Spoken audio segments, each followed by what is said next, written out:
All right, and it says we're live. Hello, everyone. Welcome back to this week's show of The Author's Dilemma, and we're so glad that you're spending your time with us, whether it is live this evening or in your car listening to us on your favorite podcast platform. I'm J.E. Jack. I write urban fantasy and paranormal thrillers. I'm Hyrum Hawks, and I write hard sci-fi and sci-fantasy. I'm Jennifer Carr. I write Christian romantic suspense and clean contemporary romance. And we have a guest. Hey, I'm Caitee Cooper, and I write, gosh, what do I even write? Paranormal suspense. Yeah, Contemporary romantic suspense. There you go. Excellent. We only figured out what we wrote after several weeks of this. Yeah, So, I'm still trying to figure it out. So, Well, no, what's hilarious is I don't know how many times, this is probably our 38th or 39th show, and every single time I go to introduce myself, I always have a moment pause. Is like, what do I write? Oh, yeah, I write this. The wrong thing last week. Yeah. there you go. Yeah, it's yeah, you think I'd have it written down just so I could read it, But anyway. You would think you would just know because you write it, but... Yeah, right, well, Sometimes it's not that simple. You're right about that. It doesn't fit in the box, Which multi-stream did I wake up in today? I don't know. Yeah, there you go. All right, Oh my gosh. For those that are listening in, like I said, we have a special guest this evening, Caitee Cooper. We're so excited to have her. But first, before we get into her story, do we have any news for the week? I can tell you the drama on Threads that I saw today and yesterday was people were up in arms, and I agree, this is crazy. There is a debut indie author charging $14.99 for her ebook. Discuss. Whoa, that doesn't work. I feel like she's not going to sell many ebooks. That's kind of how I felt about it. Sorry to rain on that parade, but yeah. So, I'm curious, how long is it? That I'm not sure, but I didn't pick it up. But I'm thinking, my ebook is probably, it's 120,000 words, and I'm charging $4.95, and that's the limit. Like, I can't even imagine. Didn't we have a whole podcast on that a few weeks back where we talked about pricing? Well, I'm kind of curious. Yeah. I'm sorry, your arm, but it doesn't work. But even in Amazon's, I don't know if she has it just on Amazon, or is it on Amazon? I felt like it was on Amazon. I'd have to go back and look. Mm-hmm. Yeah, because I know, you have special pricing, right? So, if you have it so for those of you that don't know, if you have your book through Amazon, you have you can get 70%, hopefully, of your book, but it has to be within 99 cents and $9.99. Anything above that, then it drops down to 30%. So you really don't get a whole lot if you go above that. In fact, if she would make more at $9.99, then she would get $14.99 at 30%. Yes, so you are correct. But anyway, that is the big discussion, and people are angry. But people are angry all the time on Threads, and I'm only there for the drama. But at the same time, you heard about her. That's right. Well, I couldn't tell you her name, though. Yeah, right. Yeah, that one person. Yeah. Sometimes drama is ineffective at marketing. Oh, that kind of reminds me of the whole Jack Sparrow and Pirates of the Caribbean. You are quite possibly the worst pirate I have ever heard of. Yes, but you have. But you've heard of me. That's right. Yeah. Well, that's why I really would love to see my first book, The Persian Asteroid, banned in Iran, because then people would be talking about me. Right, that's but true. As is, no one's talking about me except me, and that's boring. That kind of reminds me of an argument of, what's the opposite of love? Well, what do you guys think the opposite of love is? Indifference. Not hate. Oh, man, you got me. Yeah. Man, I was hoping you guys would say hate, because then I could come in with the, the sage wisdom of saying, well, it's actually indifference. I'm a romance writer. Yeah. Because, I couldn't get one on you guys. And a marriage and family counselor. So I didn't know that, Yeah, you would know. I would know. Yeah. We all want to be loved or hated, because at least that gives us energy, right? Or that gives us attention. Mm-hmm. It's when we're just not even paid attention to that.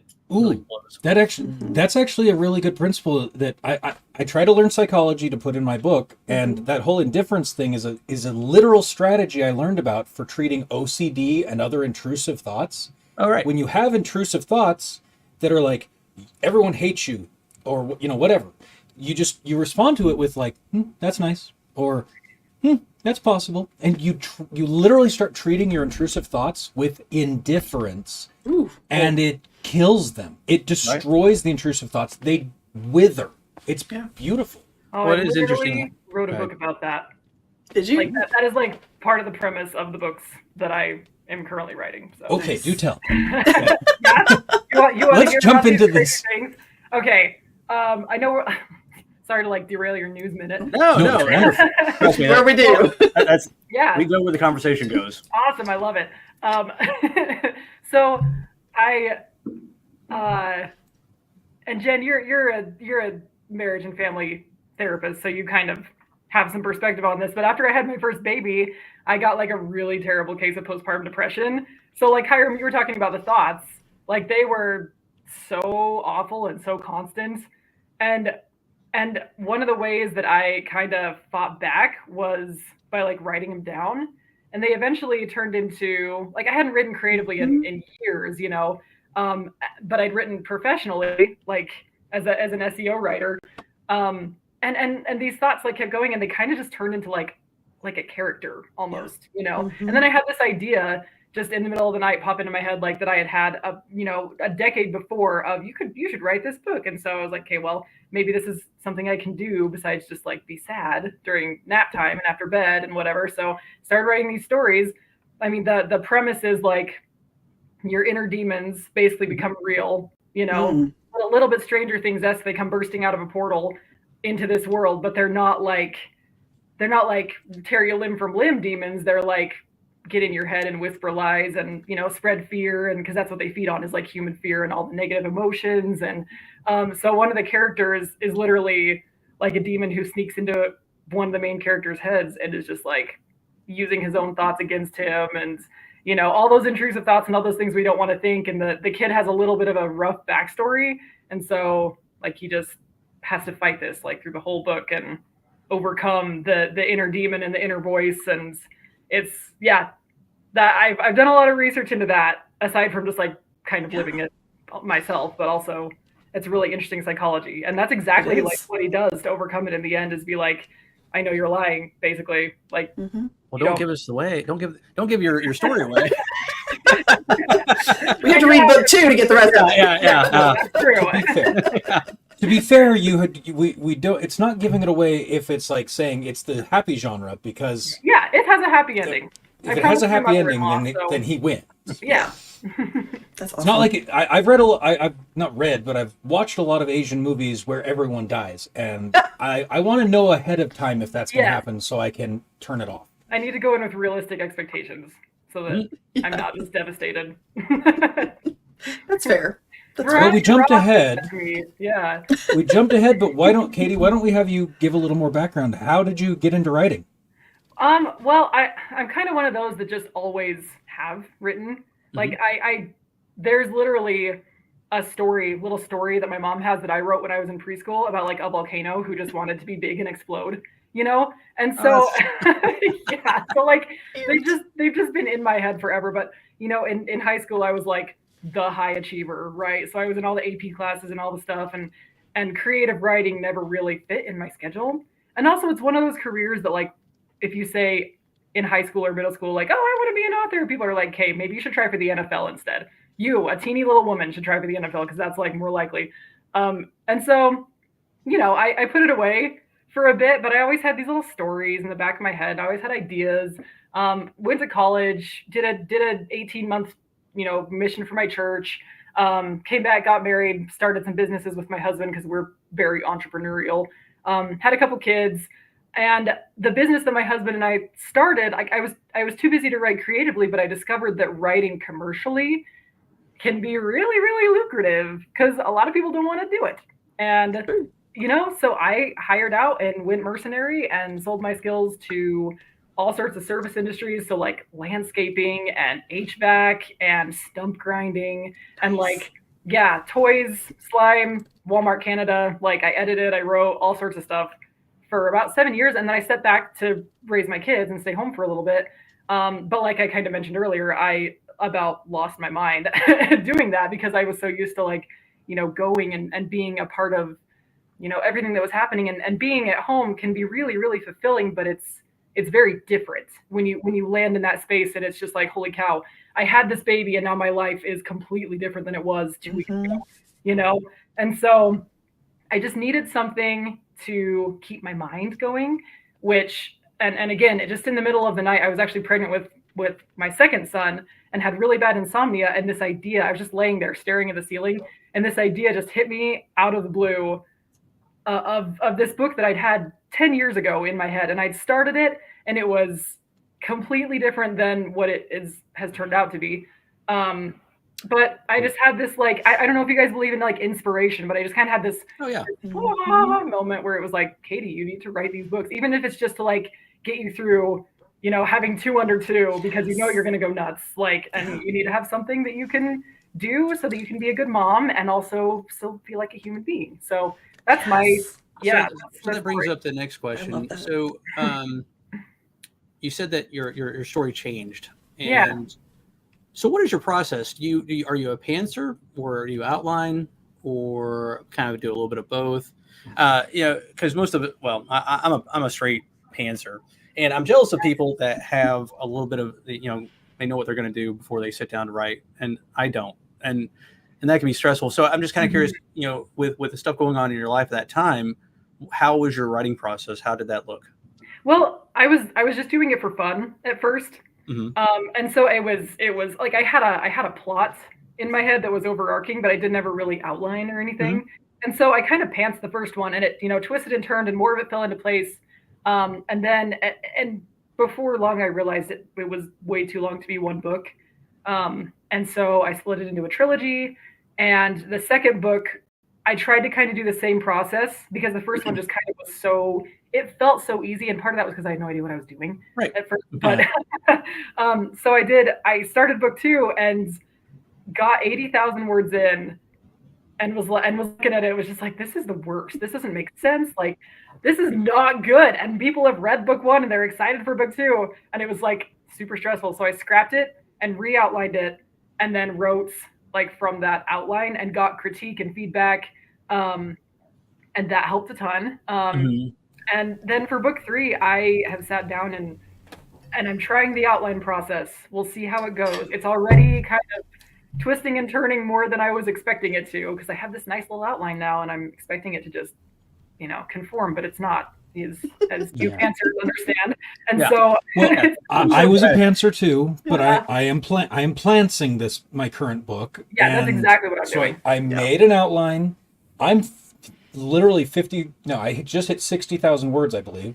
Nice. And the last half, I have to completely rework, because I figured out a whole new subplot that changes everything and makes it so much better. That was my last book that I just wrote. It's like these 2 side characters need to become viewpoint characters and have their own B plot. And okay, I guess it is better because of that. So when you write, so like I said, since you're juggling with your family and your kids and everything else that goes along with that, did you have like a writing goal during the day? Like me personally, and here again, I say when I'm in a writing project, I try to write 500 words a day, but with everything going on lately, I'm not doing what I'm telling people to do. So, but I try to write 500 words a day when I do it. But Jen, she kind of writes a heck of a lot at one point, and then Hyrum there's a lot more than that. There's binge writing. He'll write one day a week, or one day, whatever, and just do tremendous amounts of words. What do you find that you do? I have to write every day, and I just learned this recently, because I took a little bit of time off to publish book 2 and all that entails, Right. And then I was really fortunate to be selected to give a workshop on Kickstarter at a local convention down in Denver. And so I put a lot of energy into that, and I didn't write for like 3 weeks. Yep. And then now I'm getting back into it, and I'm like, oh my gosh, this should not be this hard, right? So I've learned that I can't binge. I have to write every day, at least a little bit. And I don't really have a word count goal, because some days, you know how it is. Sometimes I'm just so stinking tired by the time I get to evening that it's like 10 words. I can write like a sentence, and then I'm going to bed. And you might delete that tomorrow. Yeah. Yeah, I usually do because it's usually really bad, but it's the moral victory more than anything. That's right. Actually, that's I like that, and I might start implementing that because sometimes I don't write because I know, well, I'm not gonna be able to hit 500 words, so why even try? And I think I need to rethink that, and I appreciate you bringing. I appreciate you being so open and bringing that up because that 10 words is 10 words. It's right. more than you had, and then like for pantser like me, I need that constant contact because that keeps you in the story. If you go too long, at least for me, I'm talking, my humble opinion, but if you go too long within, not touching your story, you start to forget. You come back, you're like the Gandalf coming back to that mind, like which way is this? Right. Trying to find your way again. Mm-hmm. Yeah, But- none of this looks familiar. Yeah, There's a bell right now. Yeah. That's how you end up with characters with new names or change names, Yeah. change That's eye exactly color. right. Yep. That's hilarious. I found it's really funny because I was talking about that today about just being able to put words on a page. I had taken probably 2 months because I did have a book launch coming up. The first I had a book launch. So the month leading up to that was busy. The month after that, I planned to be busy.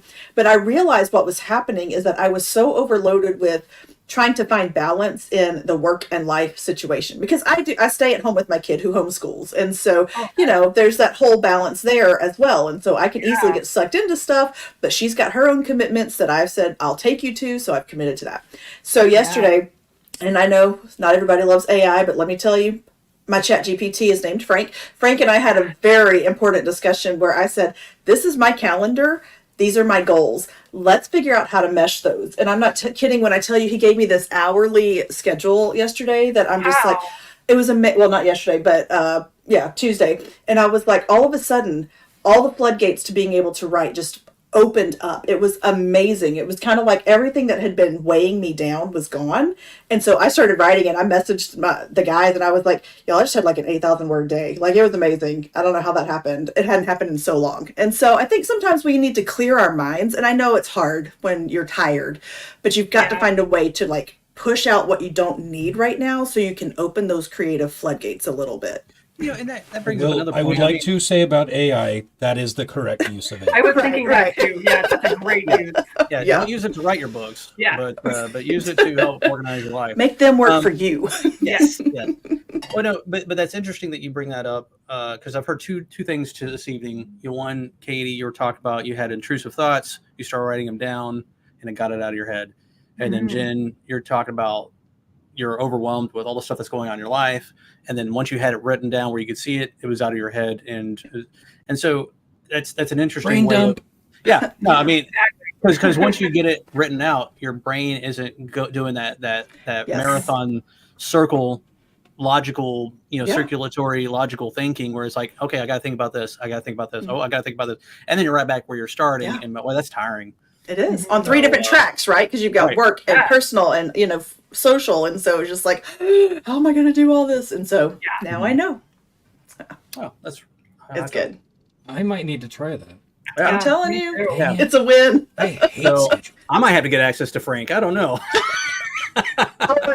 You can use Frank. Frank's a really great helper. Yeah, it's fantastic. So let's talk about, we had kind of offline talked about what our conversation was going to be about tonight. Let's talk about reviews and authors. That's another piece of drama that's going on over on Threads is authors. Yes, authors are not allowed in review spaces. Well, I'm sorry. I'm posting reviews. Now, granted, I post reviews from my ARC readers because that's what they're there for, or for reviews. And so I really only post those people's reviews. But let's talk about that. What is your opinion on authors in review spaces? I feel like it's changed. Yeah. Because, and again, I'm relatively new to the scene. I've only been publishing for 2023 was when I launched Silver Skin, my first novel. And at first I was like, I want to see what they're saying because I want to get better. Like, I'm young, I'm a baby, and overall, like, the feedback was pretty positive. But then I remember getting a review from somebody who really, I don't know really what her motivation was, but I feel like she kind of wanted me to hire her to be her developmental editor a little bit because she was like, I'm going to speak, and this is on Goodreads. She's like, I want to speak directly to the author, like, and she gave me this laundry list of things that, like, she felt that I needed to improve, and I was like, okay. what's protocol here? Like, first novel, this is within my first probably 5 reviews, right? And so I'm like, okay, well, she addressed me directly, so I guess I'll address her back, which looking back, I probably, yeah, I know, like, looking back, I would not have done that now, but like, you know, it was one of my first 5 reviews, and I was like, I feel like I need to just really clear the air that I did have this looked at by like 3 professional editors, but I also don't want to be rude because, you know, and it was, and I said like, I made like one comment and she got a little bit huffy, which now that I understand that readers really don't want authors in their spaces, like I totally understand. You know, and I never replied, but like. Yeah, but my thing is if they said, see, I think that's different though, because she even said in her review, this is directly to the author, and I'm like, the author has shown up. That's fair game. Yeah, I'm with you on that. And I'm monitoring these because, again, like it's marketing. Like I'm a marketer. I'm like, I need to respond to this negative review because it's reputation management. No, you know, and that's where the my thing. brain goes. Yeah. Well, okay, so that's another thing. Like if I have a Facebook ad and someone posts something on there, you better darn well believe I'm going to reply to that. Now I'm going to be polite and I'm going to be like, hey, you know what? I'm sorry this book isn't for you. Yeah. And that's fine. And that's pretty much what I said. Like, it was edited, but it's not for you, and I respect that. And that's great. Like, you know, now go away. Yeah, exactly. Maybe don't read book 2 or 3. That's right. Yeah. Don't read the next book. You know, that's fine. Yeah. And about a year later, I got my first 1-star, but there was no review, and I was like, okay, well. And it was interesting because it actually didn't sting as bad as it stung, it hurt, but it wasn't like, you know, I need to go run out and buy my Ben & Jerry's. That's what I was planning on doing. Yeah. And I actually didn't even do that because I was like, oh, okay, well, you know, it's business, right? Like it's not personal. There was no attack. It's just they didn't enjoy the book. And I clicked on the, you know, on the review just to see, because I want to do some research because I'm still trying to figure out how to market this sucker. And because I wanted to look at some of the books that she read and that this person enjoyed. And there was a little pop-up that came up from Goodreads, basically just like talking you down, like you just got your first 1-star review, and like we suggest not sending a message, like walk away, basically. Is what I didn't know they do that. They do. They do now, yeah. And I was a little bit shocked. I was like, oh well, I mean, I understand the upsetness that a lot of people have, but also, you know, you got to just remember that like it's business, and when you throw your art out there, like. No book is for everyone, and that's and also like a 1-star review and a 2-star review, it gives more clout to all the you know 4 and 5s, because it's like, well, obviously it's not just friends and family who are obligated to love it, like real people. You're absolutely right. You know, if I jump on something and I see someone has, you know, 10 5-stars, you know, come on, vicious. I mean, good for you. But if I see you know 30, 40, 100, whatever, and you know like less than 5% is 1-star, I'm like, okay, this is probably going to be a good book, or whatever. You know, getting a thick skin is critical. It's not just critical for authors; it's critical for everyone. I also served a mission. Life is tough. Get tough or die. You know, that's. I'm guessing I served a mission for the same church. I was out 2 years in Korea. Behind you, yeah. 2 years of getting rejected was so valuable because I mean, there was one time I was walking the street. This is one of the funniest rejections I've ever gotten. I tried to greet the man, this is in Korean, and in Korean he looks up at the sky as he walks by and says, I don't talk to Mormons. And I had to not bust up laughing because I thought it was so funny. Yeah. But that was like one of those moments when it gelled in me. I'm like, I don't care if people reject me anymore. Yeah. Like, look how I'm not dead. Yeah. But, you know, the thing is, going back to, you know, writing, it's like, you know, you put yourself out there and you're doing that. And the people that are commenting usually, they haven't. So usually. Well, that happened. Oh, go ahead. No. I was just gonna say I read a review on Aragon by Christopher Paolini, and like this person just shredded it, and I was thinking the whole time like, okay, but I don't see your novel, like.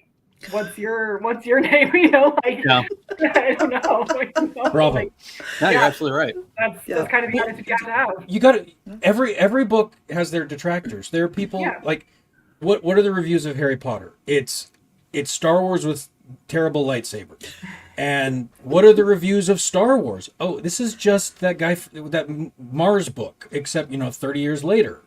And that is just a ripoff of Tolkien. And it's like, well, everything is. So critics will always find something to complain about. Yep. Yeah. I do think it's interesting that readers have changed just in the last 3 years since I started putting books out there. I don't think 3 years ago, I think Book Talk was just kind of really starting to get going, and I didn't get on TikTok for that first year. And so, but now readers are tagging authors in their negative reviews, like tagging the authors, and then they expect us to stay out of the conversation. And I'm like, you can't have it both ways, right? You're either going to, if you're going to drag us publicly, then we have an opportunity to rebut. But if not, if you're just going to leave your review, that's fine. That's your business. I'll stay out of it. But don't put my name into it. Don't be tagging me, inviting me, because I'll be there. I'll show up. Out of mind that way. That's kind of how I feel. Yeah.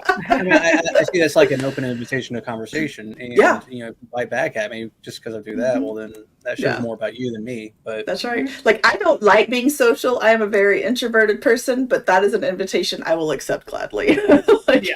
Let's talk about it. Yeah, I'm with you. Put on our boxing gloves and, My Southern starts to show real good. Yeah, bless their heart. That's my favorite. Bless their heart. Whenever Jen starts having her Southern slip out, it's like, ooh, time for fun. Yeah, there we go. Oh, funny. It is funny. Oh my goodness. All right. So you write also in the romance. Now, your books are paranormal romance, is that correct? Jen or me? So, You. Katie, you. Okay. So they are a cross between contemporary fantasy and romantic suspense. Oh, okay. So, I mixed up suspense and paranormal. Sorry. Yeah. Oh, you're good. But they are paranormal. I mean, they're supernatural. Think the TV show Supernatural.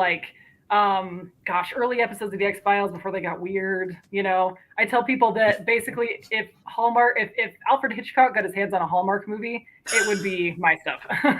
That's awesome. Well, there we go. We have a new genre right there. We could. Yeah. I love that. Hallmark Hitchcock. Yep. Yeah. There it is. So how do you deal with blending of genres? We've had this conversation before. That's a fun new genre. Yeah. A lot of it is just because I didn't know. I didn't know how to write. I wrote my first book, and then I looked up Brandon Sanderson's classes and just watched them, all while the kids were in the tub and stuff. I would just be watching these classes and taking notes and trying to put myself through his class. So I didn't know what I was doing, and I didn't really understand genre expectations.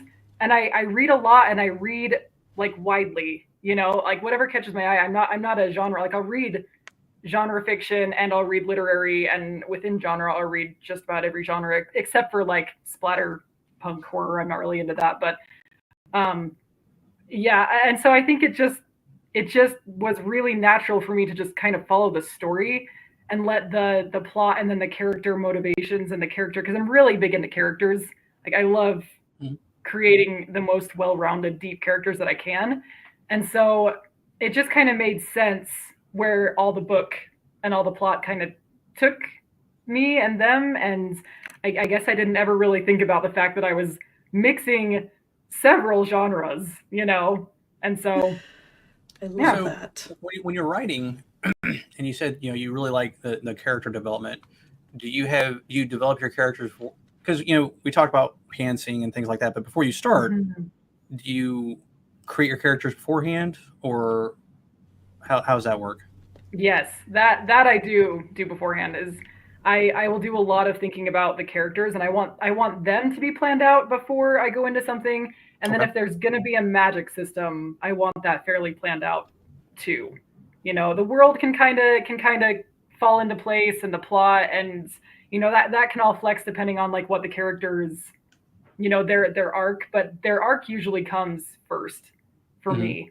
And kind of the bigger themes that I'm, trying to address in the book. Sometimes other ones pop in and I let them stay because they fit. But yeah, definitely I plan those out first as the characters for sure. Me too. Yeah. I feel like it's just, I don't know. For me, it's easier that way. Yeah. Well, to me, I'm a character-driven reader. If I can't relate to the characters in the book, then I don't care. So obviously I'm going to be a character-driven writer too. Yeah. Yeah. I just DNF'd a book earlier this week because I couldn't, like, the characters just kind of felt very flat to me. I'm like, Yep. I don't really care about your goals, and I'm 33% of the way into the book. So Yep, I did the same exact thing yesterday. I was like, there's Yeah. zero chemistry. You're on my nerves. And I'm just like, we're done here. Yeah. Yep. Yep. Yeah. And I think in order to blend genres really well, you do have to be a pretty well-read reader, like a broad reader, in order to do Yeah. that effectively. I And think so that's clearly, yeah. Well, and if you want to, I mean, like romance is the hardest. I think romance is actually one of the hardest genres because it's so, the expectations are so clear cut. Like, I actually think that romance writers in particular get a bad rap because they're like, oh, you just write the same thing and turn out the It formula. really depends. It really well. Let's back up. Okay. Some romance is really hard to write. Yes. Some romance, and here again, I don't write romance, so I don't know. I'm just talking. This is my humble opinion. There are formulas. There are some subgenres within the romance that I don't think they care about love. Yeah. It's not about that. It's not the kind of love that I would. Yeah, I agree. Yeah. Yeah. Yeah, that's But they true. make a lot of money. They Yeah, do that. Yeah, they do. Yep. That That's is so true. funny. Oh, that's hilarious. Every now and then I hear about a new subgenre of romance and think, is that physically Really? possible? How is that possible? Or what is that? I don't want to think about it, actually. Yeah. Nope. I gotta go scrub my brain now. But Yeah. Oh, But I there love are it. some authors who can take that formula and just do things that are actually really amazing with it. And Right. I think that takes a lot of skill. I think your formula can either be a crutch or it can be a platform that you can just absolutely shoot for the stars with. But yeah, I think you have to read really deeply within whatever genre you're trying to write in order to do that. But that's just never been my thing. I really like to read widely. It keeps me going, I guess. Keeps me interested. keeps you balanced. Now there are key, formulas, tropes, and all that for these subgenre, for the two genres, or three, or whatever number you combine. Do you try to keep them balanced? Do you lean heavily on one part of? Is like I write every book I've written has a romance theme running through it. There's a subplot. Mm-hmm. It's never it's sometimes important, but it's never the main plot. Do you try to keep it 50-50, or how do you do it? I try to balance more toward the plot than the romance. That being said, I'm very much a romantic, and I lose interest if the book is like only romance, but I also am not super interested in books that don't have any romance. And so, it's that old saying of you're your first reader, so you have to keep yourself entertained. So a lot of the stuff, I'll run it past, I have a team of betas and my husband reads it, and some of my family members who like to read it, and they give me advice, and I kind of tweak and tailor it based on what they say, because if it's too overbalanced toward the romance, then I obviously want to pull it back. But then if there's not enough romance, then I need to dial it in a little bit more, so I feel like really what I lean heavily on, because when I'm writing the book, I'm just focused on the story. Like I don't really, and this is risky. I don't know if I would recommend it, but I don't really lean super heavily on like any one particular genre convention of the genres that I'm combining, because I don't want it to get in the way of, what needs to happen in the story. And if it's engaging readers, that's more, and if it makes sense, like logically, that's more important to me than making sure I hit the tropes, which again, you're going to lose some readers because some readers just want they just want comfort food, and that's okay. And that's fine. But I'm writing for, I guess, an audience who it likes to be a little bit more surprised. So yeah, it's just I lean very heavily on my post-production, my editing crew, to make sure I totally get that. That's because great. that's kind of what I do as well, as far as I write like every 5,000 words, I send it to the people that I trust, and they get, they come back like, hey, this is working for me, or hey, this doesn't make sense, or hey, this doesn't feel right, or whatever. And that when I read this out loud, I summoned a demon. Yeah. And that keeps me in the ballpark of where I'm trying to go. So yeah, I totally get that. And then and I'm like you, I don't know tropes. I just write what feels right, what a story needs, and And the thing is, for those that are considering writing, whatever you write, there's going to be someone out there for it, as long as it's grammatically If correct you like and it. engaging. Yeah. Yeah. If you like it, someone else likes it, because Yeah. even though we're all unique, tastes are not that Right. uncommon. I will Right. throw out there though, whatever you write, be willing to market it. Oh, And right. that means that you will have to pull the tropes out at some point, because that's how Yes. you market a book, especially when you're marketing a romance book. But a lot of times you still need to know them, even if you're not writing them specifically. Yeah. So Jen, was his name Frank, or how's he at figuring Frank? out tropes? Frank is fantastic at figuring out tropes, not even gonna lie. Oh, I need that guy. I mean, he's fantastic. His last Well, name is GPT 4.0. Yeah. No, well, I will say Very good. this. I also use ChatGPT to give me a synopsis of my last book, just to because I'm like, I don't know what this is. Yeah. And it spit out a fantastic. I was like, oh wow, okay. And it gave me a great 30-minute pitch, like 30-second like Mhm. elevator, like, Yep. hey, this is what this is. I'm like, oh wow, Yes. it took a lot of because you're concerned. You don't know what you write Yeah. sometimes, Yeah. and it Too kind of gives close to you. the thing. Yeah, Yes. exactly. I'm too close to the tree to see the forest, That's it. and so it kind of helped me, do that. But- Yep. No. So okay, so you have 2 books out, Hmm. and you're working on the third one. Do you have a time frame for that one? Well, boy, I'm really hoping to launch it like late spring next year. And the way we fund editing is through Kickstarters. And so I'm really wanting to do the Kickstarter in like March and Mhm. then launch the book in, May, June, somewhere in there. So we'll see if that works out. I have a lot more time now that my kids are in preschool in the mornings. Did you So- did you kickstart the first 2 books? I did, yeah. And how? Tell us about that process, because it's interesting. Because we had another guest on last week that talked about Kickstarters, and it's always good to hear from different people on subjects, because you pick up different things. So how was that process? What got you? What gave you the idea to do a Kickstarter, and then how did you set it up?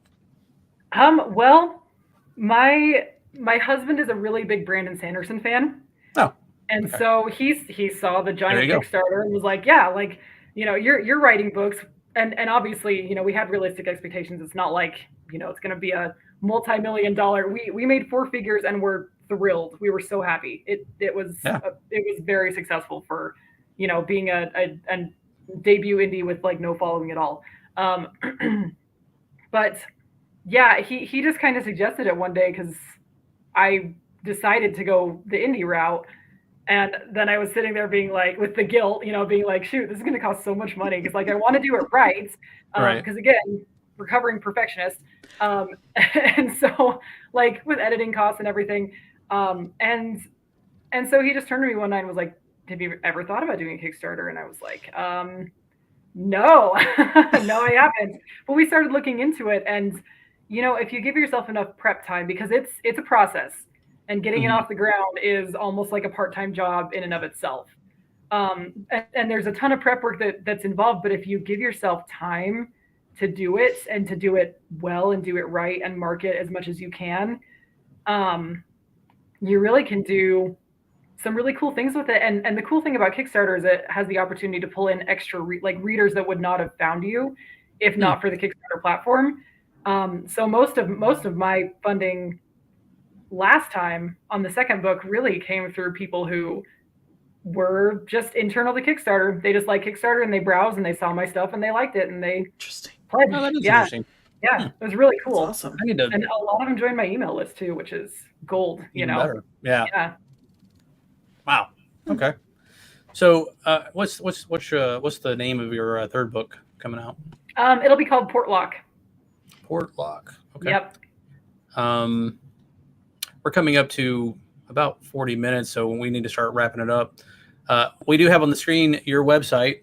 Yeah. And for those there of you it is. that aren't here with us, if you're driving on the road, it is www.Caitee Cooper .com. So, Yep. You can thank my mom for the creative spelling. yeah. You never found anything custom on the rack, did you? Like it was never your Nope, name. It was never my name. No. Oh, No. that's Well, and funny. my legal name is Caitlin, but I go by Caitee. which is spelled weird, and it's spelled. My mom's name is Lori, Loree, so it's the double E. But it's cute. It's a cute little. Yeah. That is cute. It's a family tradition. Yeah, exactly. Well, I like to ask a question near the end. My last question's always, where do you find hope? What hope can you give other authors? Ooh, that's a great question. Well, I'm kicking it back to reviews, the positive ones. Like, I don't think that we need to reply to everything unless, like Jen said, if we get dragged into it, then I think all bets are kind of off. We need to be polite, but the positive reviews really can keep me going. And I've gotten some notes from readers who have read it and really liked it, and it's affected them and kind of helped them like battle their own inner demons, right? And that's the goal. Like, I want to make money doing this and I want to make a living doing this, but also I want to bring hope into the world because there's so much going on out there that is just garbage. Like, it's just so nasty, And so, and falling back on like my purpose, and then keeping this little like mental folder of times when that purpose has been fulfilled, like for someone, and it, I don't have like huge goals. Like, again, I'd like to make a comfortable living, contribute to the family income, because I just would like to do that, but I don't need to be, V.E. Schwab or like Sarah J. Maas. Like, I don't need to be that. I don't really want to be that. Right. That level of like fame, notoriety is. I want their money, not their notoriety. Yeah, there you go. That's exactly it. Yes.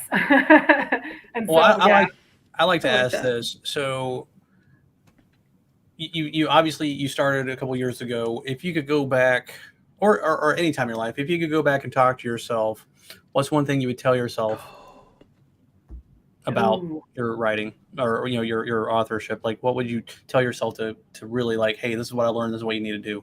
Yeah.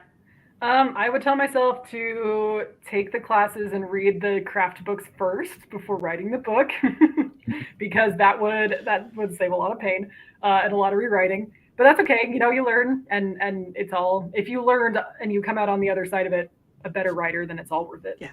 And I would also just tell myself to buckle up, because it's harder. Like, author world is so much harder than I ever.